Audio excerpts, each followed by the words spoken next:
As promised last week, it's time for me to watch Mega Man Star Force, the Xebec anime based off of the DS's Mega Man spin-off series. Set 200 years after Battle Network, Star Force advances from net navis within personal terminals to electromagnetic holograms.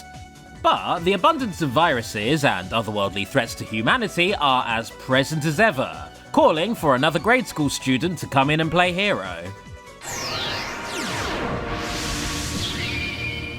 Anytime I review an anime, I often find myself flipping a coin to decide between the subs and the dubs. But holy shit, I am not watching the dub of this show. It fucks with my format in a way that I've never seen before, and I honestly hope I never see again. You see, in Japan, this is a 10-minute show, much like its predecessor, Rockman EXE Beast Plus, allowing it to be played in the same time slot as Ape Escape, which I will get to later. But in the West, the first 25 episodes of Star Force's first season were made into 13 20-minute-long episodes, each consisting of 2 Japanese episodes being, kind of just shoved together into one narrative, even if their plots don't necessarily match. And for the finale, big finger quotes, episode 13, they just took Japan's episode 25 and then they longed it out by throwing in a bunch of flashbacks. I can't imagine that made for an engaging watch. And then, the remainder of Season 1 and the entirety of Season 2 were left completely undubbed. So obviously we're going to go for the original this time.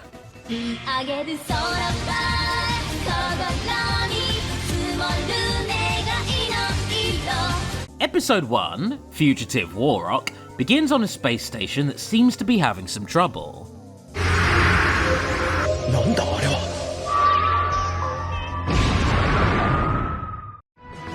2200X 年、地球のあらゆる電波通信を管理する3機のサテライト、ペガサス、レオ、ドラゴンの完成で。 Funnily enough, these are the 3 different versions of the first Star Force game. I'm not sure why. Like with Pokemon, there are very few differences between the 3 versions, but it is what it is. At this time of year, at this time of day, in this part of the country... We then get a genuinely sad scene of our hero Subaru grieving over the loss of his father. ただいま。あ、いらっしゃい、天地さん。今日学校でね、スバル。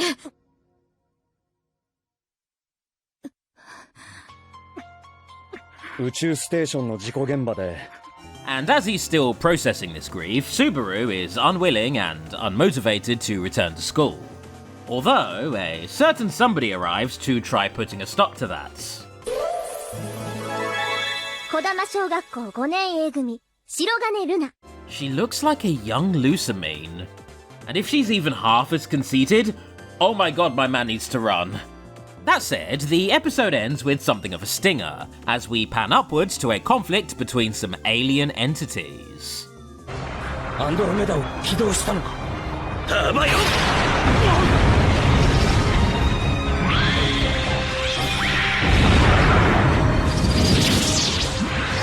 地球、俺を呼んでいる。 This particular entity is Warrock, who is able to fuse with Subaru in order to become Rockman. And goddamn is Google image search thirsty for this electromagnetic wolfman. Now, the final episode of the English dub, episode 25, Beloved Rockman, is where we're hopping to next. And this episode is, strangely, 17 minutes long. Which I don't even know how you would fit that into any time slot, no matter what channel you're airing on, but whatever.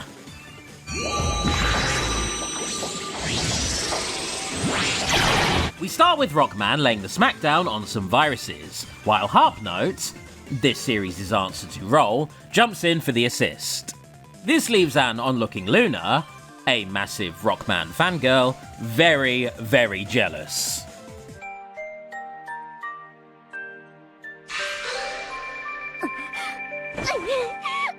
I may have understated things. Luna is obsessed with Rockman, somehow not realizing that he's half comprised of her own classmate. and the frustration of this unrequited crush leaves her as a bitter, overbearing class president.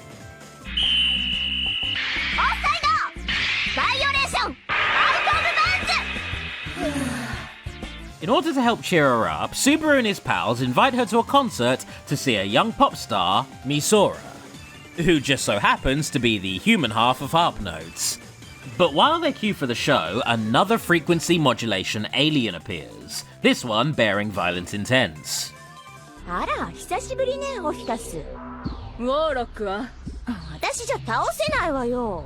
アンドロメダの鍵はああ、やらせてもらおう。私と波長の合う地球人を探してな。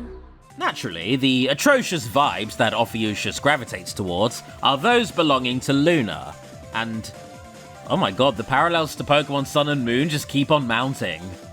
I feel like there must have been some influence taken from this. There is no way that both of these characters have had their worst traits amplified by alien parasites. That is a really specific coincidence. この世界中溢れてるまだ知らない風景すべては見れないことわかってはいるけど After some light terrorism and some secretive fusions, Rockman and Harpnote arrive to put a stop to the Ophiuchus Queen. アンドロメダの鍵を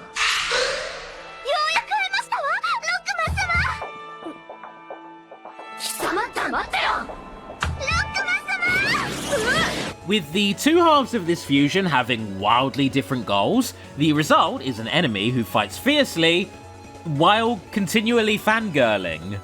And Harpnote's arrival just makes things messier.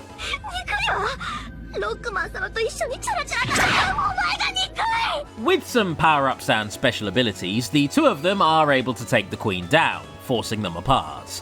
Ophiuchus retreats and Luna lies unconscious.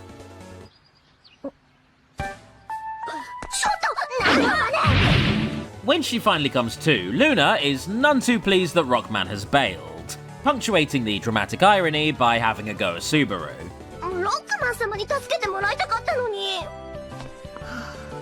For the next few episodes, things go as you would likely expect from a direct adaptation. But from episode 32 onwards, much like with NT Warrior, the story begins to introduce mechanics that were not present in the original games, such as doppelganger humans and a hunt for minus energy. So to anyone who's played Star Force, don't expect this anime to be one-to-one. There are a few slight differences. That said, the final episode of Japan Season 1 is episode 55, FM King Cepheus, which reimagines Star Force's final boss fight against the mighty Andromeda.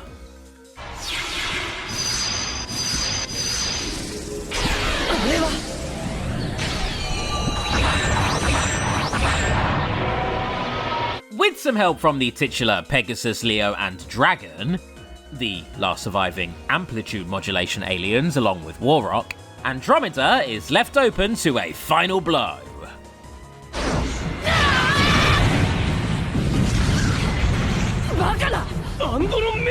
This defeat leaves Gemini Spark, a pair of FMs bonded with a human who has dissociative identity disorder, in a complete shambles, culminating in one killing the other. I can't begin to guess how that would adversely affect someone with DID. I'm not touching that, that is a loaded subject. Either way, Andromeda is revived and continues destroying the Earth. After a short space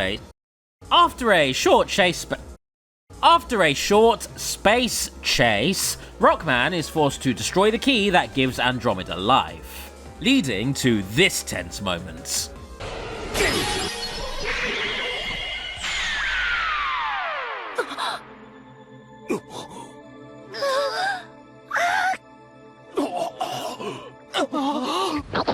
The fuck is that? Shit! With the arrival of the FM King, Cepheus, everything is laid bare. 我ら FM 星は地球人の友情を敵対行為とみなし地球を破壊しようとし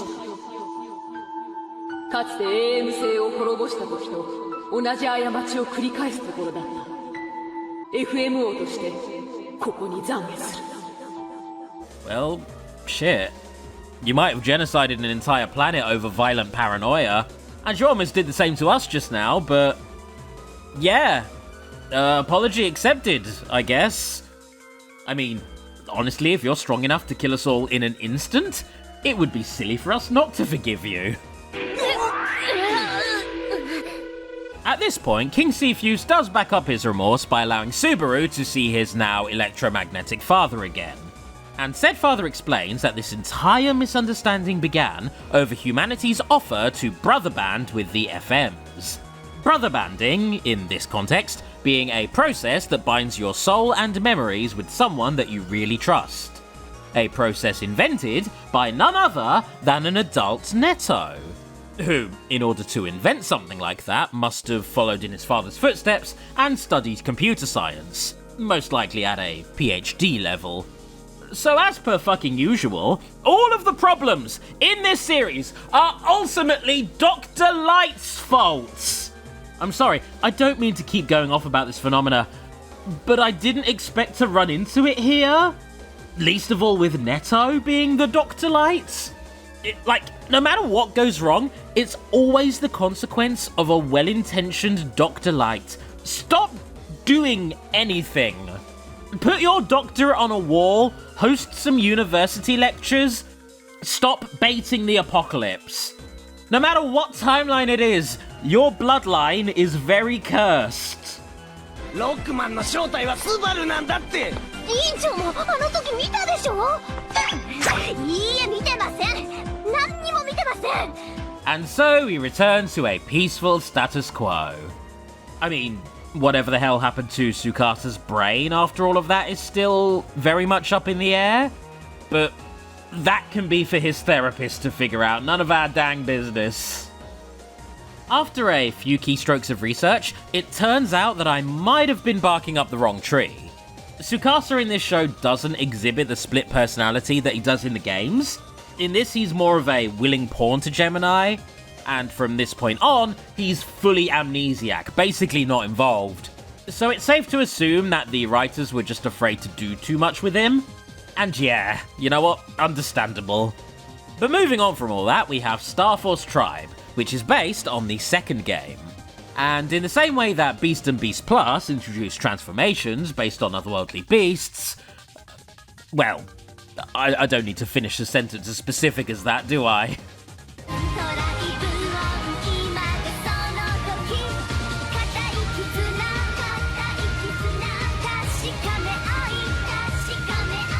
Oh, I really like having a diegetic theme song. You don't get too many of those. I guess it helps having one of your main characters being a pop star.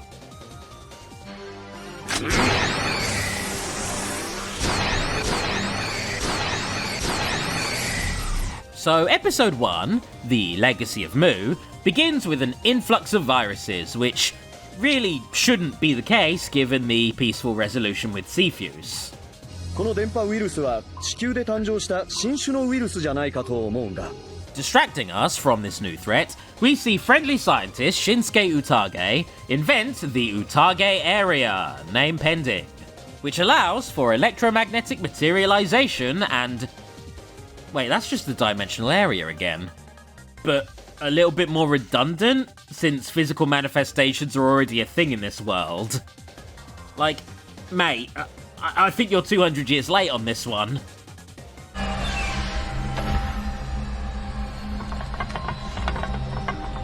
Well, I don't know who this is, but from his army of bayonettas, I'd wager he's probably a bad guy. So, visiting a museum that was recently attacked by viruses, Subaru finds an ancient stone sword brimming with electromagnetic energy. Strangely. But before he can inquire further, the museum is attacked once again.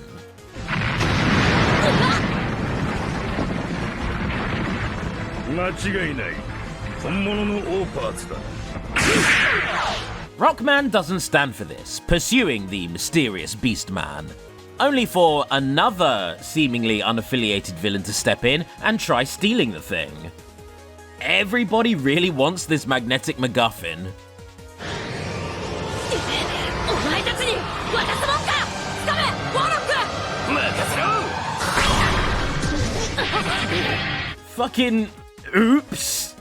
The two thieves bail because, you know, there goes their target, and Rockman is left to deal with the consequences of his actions. さあ So while we don't immediately see the powerful new form that this sword bestows, it, along with its two powerful counterparts, a dinosaur-shaped stone and a shuriken, representing the two versions of the second game, eventually end up in the hands of the maniacal Dr. Orihime. And that takes us to the finale, episode 21, the Duel of the Continent Mu. ムーの番犬め。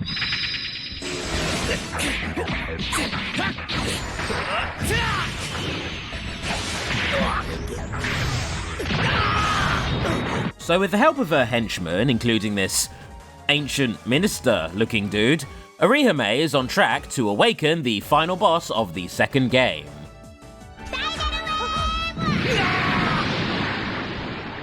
Harpnote and Cancer Bubble arrive to distract the other two henchmen, but the Doctor herself continues unimpeded, beginning a resurrection ceremony.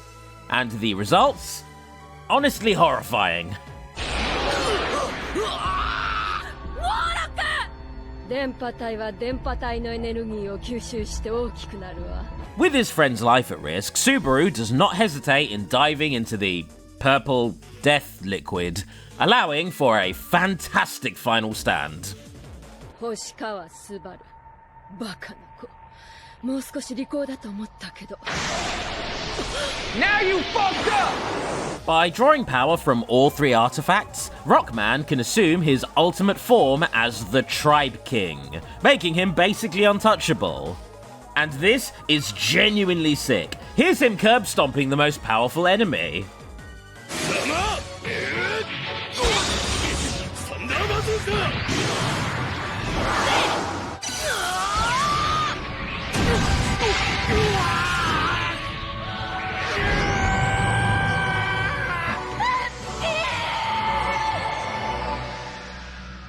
With all her plans for naught, Orihime resists arrest and runs into the crumbling temple. Assumingly to die? We never see her again. However, a dimensional gate containing a wrathful Ra-Mu remains, prompting one final push from our heroes.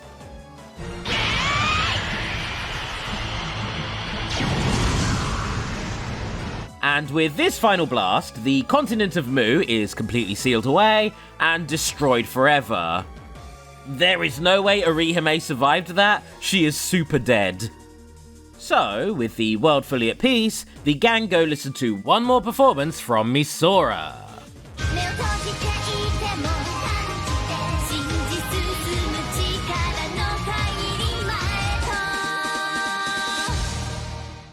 And that is Rockman Star Force 1 and done.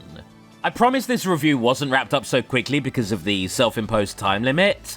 These episodes were just relatively short, so summarizing them and sharing my thoughts about them was kind of a breeze. If anything, I'm mostly just glad that my theory about Dr. Light screw-ups being a common denominator managed to ring true even here. Anyways, Mega Man Star Force 3, despite being the best in the trilogy, was enough of a flop to shelve this franchise, so unfortunately we never got any more of this show. But what we do have is decent enough. It's got some solid moments and the characters are pretty likeable, so yeah, feel free to seek it out. Just don't bother with the dub. The show is unfinished enough as it is. So with that, I'd like to give thanks to my patrons: Anonymous, Cassie Belmont, Dan Brown, Fitzwilliam Ramsbottom, Neve Calderwood, Pixel Pusher, Ravi Poodle, Shameboy, Svideotech, Thomas Walker, and Tomb Pirate.